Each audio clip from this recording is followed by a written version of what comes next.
Hi everyone, a few updates on the state of our beautiful blue earth. McDonald's is reportedly on track for a more eco-friendly Happy Meal toy. The endangered tapir is now reproducing in the wild again. A more sustainable smartphone is just around the corner. Also, everybody's f***ing sick. Amid the chaos, the first thing my film student ass thinks of is, this reminds me of a few movies. I know you're all good boys and girls doing the whole quarantine dance. That means you need entertainment, both relevant to our current predicament and as a means of escape. So look no further. I've set aside my COVID-19 collection just for the occasion. My movie hole will open up so that you, the viewer, can climb inside and dig around in there until you find something for your cinematic pleasure. Careful now, I'm still practicing social distancing.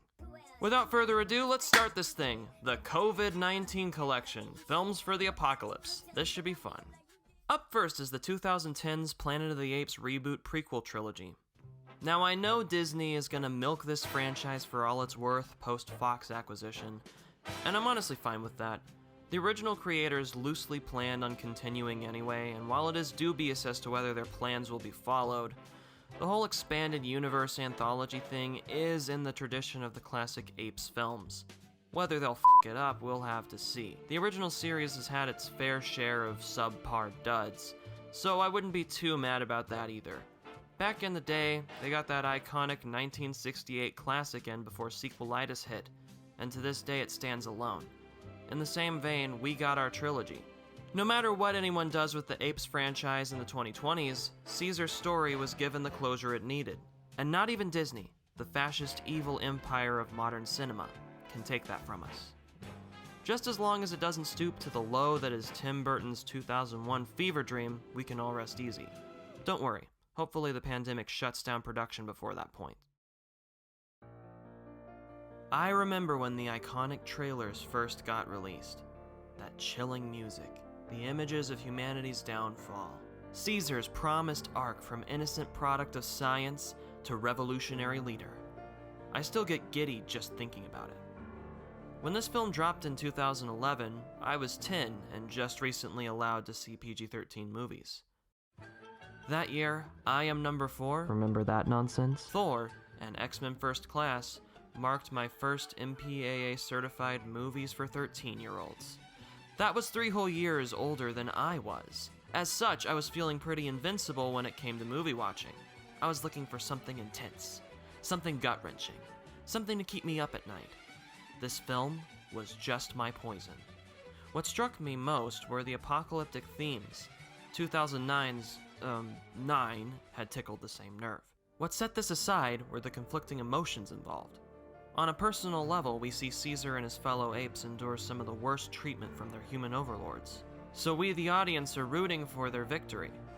However, we also hate to think about humanity's fall in any way because, well, that's us. Plus, the film goes out of its way to show that not all people are bad, or at least intentionally so.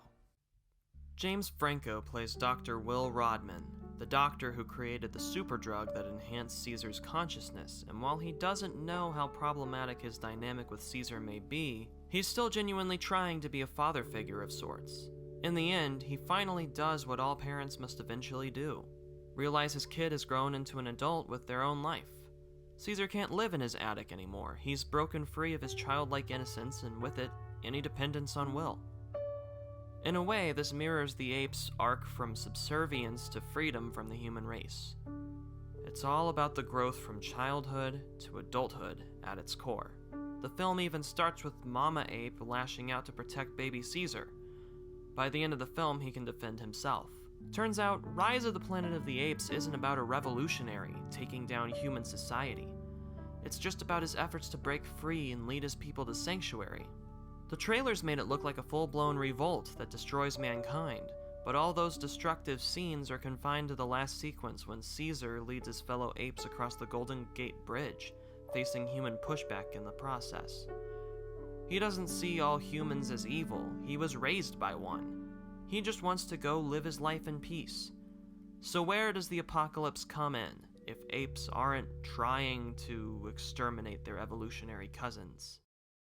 Enter ALZ-113, Here's why this trilogy fits our current condition like a glove.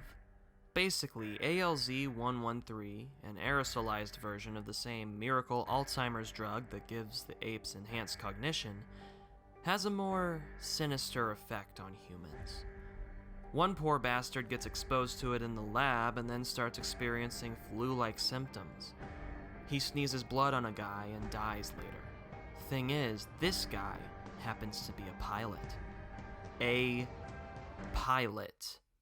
Of all people. Well, As the credits play, we watch in horror as he heads to work with a nose dripping blood, and a handy little animation illustrates the overseas spread of ALZ-113, until just about everyone is infected with this mysterious, fast-acting, fatal disease. The apes go their merry way, wanting isolation and peace. When it comes to rendering the Earth a planet of apes, the cause is more rooted in the chain of events started here. Overall, Rise is the weakest of the trilogy. There's nothing wrong with it, it's still an excellent movie. Andy Serkis is consistently Oscar-worthy in all 3 installments, and the first film requires him to portray the biggest arc.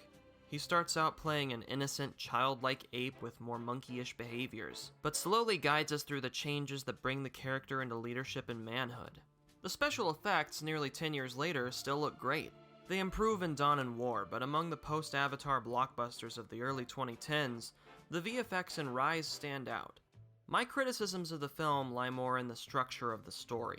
It's got the same problems as a bunch of perfectly well-made biopics and superhero origin stories. The narrative packs a whole lot of material into 105 minutes, the shortest runtime of the trilogy. This hour 45 movie starts with Caesar as a baby and ends with him as a young adult. Not to mention, it has to detail the onset of an apocalypse. As a result, some dramatic beats feel a little truncated, and the movie can move at a pace of a montage at turns. Comparatively, both Dawn and War take specific moments of time in the character's life, allowing the film to give every story beat as much development as possible over 2-hour-plus runtimes. It all boils down to the most storytelling ground of the 3, covered in the shortest amount of time. As a result, Rise of the Planet of the Apes is my least favorite of the 3. That said, it's a fine start. Besides, I'd take it over the Rise of Skywalker any day. Now there's a rushed rise. I won't go on my Rise of Skywalker rant, or we'll be on this for the rest of the video.